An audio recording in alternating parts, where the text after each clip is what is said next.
Nalunod ang dalawang turistang Russian nationals habang nag-i-scuba diving sa karagatang sakop ng Verde Island sa Batangas City. Ayon kay Coast Guard Batangas Station Commander Captain Erland Lapitan, 4 na Russian ang nag-dive sa bahagi ng pulong bato sa Verde Island. Bandang 1:00 ng hapon nang biglang lumakas ang agos ng tubig.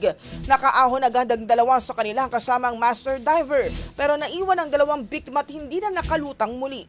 Isa sa kanila ay naiahon pa at naisugod sa ospital pero idineklarang dead on arrival. Samantala bandang 5:30 pa ng hapon natagpuan ng search and rescue team ang bangkay ng isa pang Russian diver na putol ang kanang kamay.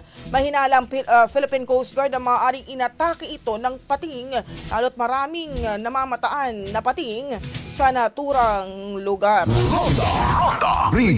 Ang bahaging ito ay hatid sa atin ng Mom's Love ES1 Capsule. Simulang tuparin ang pangarap ng iyong anak. And stunting now!